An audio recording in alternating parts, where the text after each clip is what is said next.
అర్థం ఏంటో చెప్పమంటారా? సగం రాత్రి గడిచిపోయింది. ఆ సగం రాత్రి గడవక ముందు ఆ ఉదయం అంతా ఏం చేశాడు? ఆయన యుద్ధం చేశాడు. యుద్ధంలో అలిసిపోయాడు కనుక రెస్ట్ తీసుకుంటున్నాడు. ఇప్పుడు అర్థమవుతుందా? ఇప్పుడు ఈ ఉదయం అంతా మనం ఏం చేస్తాం? దేవునిలో ఉన్నాం కదండి. రాత్రి ఏం చేస్తాం మనం? చెప్పాలి. పడుకుంటాం. పడుకుని మరలా ఉదయకాల సమయం 4-5 గంటలు లేచి మనం ఏం చేస్తాం? మనం అందరం ప్రార్థన చేస్తాం. అర్థమవుతుందా? అందుకని వాక్యం ఇక్కడ మీరు బాగా అర్థం చేసుకోగలిగితే అక్కడ అంటున్నాడు, తేజో సంబంధమైనటువంటి యుద్ధోపకరణాలను మనం ధరించుకోవాలి అంటున్నాడు. తేజో సంబంధమైనటువంటి యుద్ధోపకరణాలు ఎప్పుడు ధరించుకోవాలంట? రాత్రి గడిచిపోయింది, ఇంకా తెల్లవారుజాము అవ్వడానికి ఇంకా కొద్ది సమయం మాత్రమే ఉంది. కనుకనే ఇంకా చీకటి కమ్మగబడక మునిపే కొంచెం సేపట్లో వెలుగు మనకు వచ్చేస్తుంది. అంటే దానికి టైమింగ్ ఎంత అంటే తెల్లవారుజాము నాకు తెలిసి 4:30-5 గంటలకి. అవునా కదా? ఇక 4:30-5 గంటలకి ఏమండి చిమ్మ చీకట్లన్నీ కూడా ఏమవుతాయి తెలిసి ఏమవుతాయి ఏమండి విడిచిపోయి ఆ తెల్లతనం అనేటువంటిది వస్తుంది. దాన్ని ఏమన్నారంటే తేజో మహిమ వారి మీదకి వస్తుంది అనమాట. చూడండి, మన దేవుని మనము ఏ విధంగా ఆరాధించాలి అని అంటే, యేసుక్రీస్తు ప్రభువారు ప్రియదేవుని బిడ్డలారా, ఆయనకి ఒక చక్కటి పేరు ఉంది. ఆయన తేజో సంపన్నుడు. చెప్పండి ఏంటంటే అండి, తేజో సంపన్నుడు. ఈ లోకంలో మనం చూస్తున్నటువంటి సూర్యుడు మనకు కనిపిస్తూ ఉన్నాడు. సూర్యుడు భూమికి ఏమి ఇస్తున్నాడు తెలుసండి? వెలుగునిస్తున్నాడు. ఈ ఒక్క సూర్యుడే భూమిని అంతటినీ ఇంత వెలుగునిస్తే ఏమండి, నాకు తెలిసి మన సూర్యుడు తేజో సంపన్నుడు, సూర్యున్నే చేసిన వాడు, సూర్య చంద్ర నక్షత్రాలని కలగ చేసినటువంటి వాడు. ఆయనకి ఎంత కెపాసిటీ ఉంది. అందుకనే మనము ఏమండి ఈ సూర్యుని వైపు కాకుండా యుద్ధం చేసేటువంటి ప్రతి సైనికుడు తెల్లవారుజామున ఎప్పుడు తెల్లవారుజాము అవుతుందా, ఎప్పుడు ఈ రాత్రి గండం నుంచి గట్టెక్కుతామా, పొద్దున్నే మరలా మనం ఏం చేస్తాం తెలుసండి?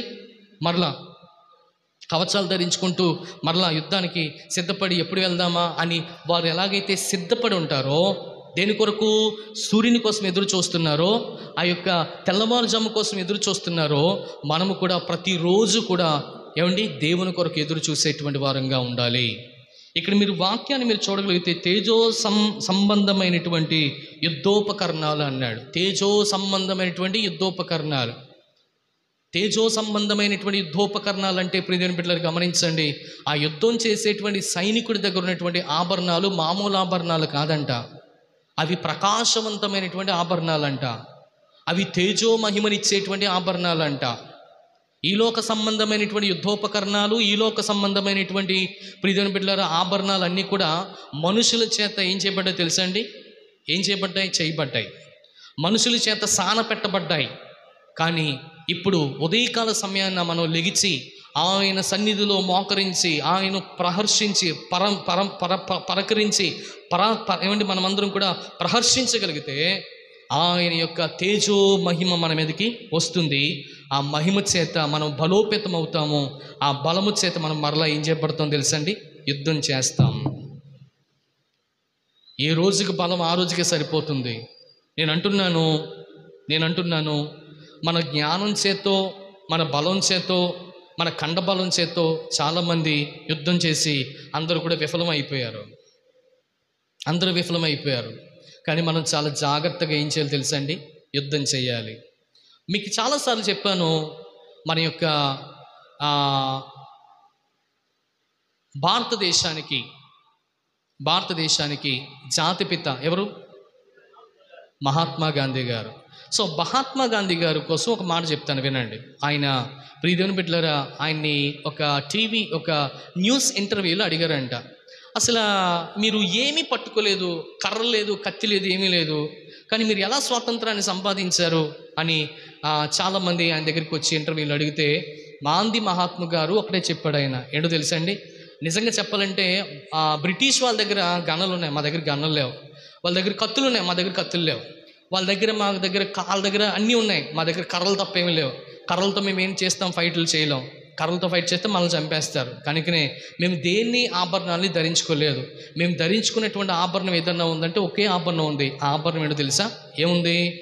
సాత్వికాన్ని మాత్రమే ధరించుకున్నాం. అందుకని మత్తయి సువార్తలో మీరు చూడగలిగితే ఏమండి, సాత్వికులు ధన్యులు, వారు భూలోకమును స్వతంత్రించుకుంటారు. మహాత్మా గాంధీ గారు మత్తయి సువార్తలో ఉన్నటువంటి 5వ అధ్యాయంలో ఉన్నటువంటి ఆ వాక్యం చదివారంట. సాత్వికులు ధన్యులు. ఏమండి, కరెక్ట్గా మనకి 1946లో ఈ వాక్యాన్ని బైబిల్లో చదివాడంట. ఆయన చదివి అన్నాడంట, ఏంటి, సాత్వికులు ధన్యుల. సాత్వికంగా ఉంటే భూలోకాన్ని స్వతంత్రించుకుంటాం. అంటే కత్తి అక్కర్లేదా? కత్తి అక్కర్లేదు. ఖడ్గం అక్కర్లేదా? ఖడ్గం అక్కర్లేదు. బాణం అక్కర్లేదా? బాణం అక్కర్లేదు. సాత్వికంగా ఉంటే భూలోకాన్ని స్వతంత్రించుకుంటారా అని చెప్పేసి బైబిల్లో ఉన్నటువంటి ఆ కోడ్నే తన మనసులో పెట్టుకుంటూ ఏ విధమైనటువంటి ఏం లేదు ఆయుధాలు పట్టుకోకుండా కేవలము వాక్యం అనేటువంటి ఆయుధం. దేవునికి స్తోత్రం. దేవుని బిడ్డలారా, చూసారా వాక్యం ఎంత శక్తినిచ్చిందో. నిజంగా ఆ రోజున వాక్యం లేకపోతే ఈ రోజున స్వతంత్రమే లేదు అనుకుంటాను నేను. కనుక వాక్యమే ఏమైందో తెలుసండి, భారతదేశానికి స్వతంత్రాన్ని తీసుకుని వచ్చింది. వాక్యమే స్వతంత్రాన్ని వెలుగుమయంగా చేసింది. మరి ఒక వ్యక్తికే ఇంత గొప్ప స్వతంత్రాన్ని ఇచ్చి ఇంత శక్తిని ఇస్తే ఈ రోజున అదే వాక్యాన్ని నువ్వు హత్తుకుంటే, అదే వాక్యాన్ని నువ్వు తీసుకుంటే, అదే వాక్యాన్ని తేజో సంబంధమైనటువంటి యుద్ధోపకరణాలుగా నువ్వు ధరించుకోగలిగితే నీకెంత వెలుగు వస్తుంది ప్రియ దేవుని బిడ్డలారా. ఎందుకు తెలుసా? వెలుగు వచ్చేసింది. లెమ్ము తేజరిల్లుము, నీకు వెలుగు వచ్చి ఉన్నది. యెహోవా మహిమ నీ చుట్టూ ఏం చేస్తుందో తెలుసా? ప్రకాశిస్తుంది. ఇప్పుడు ఏం చేయాలి తెలుసా? మీరు లేచి నిలబడాలి. Just you have to stand and stood for the Christ.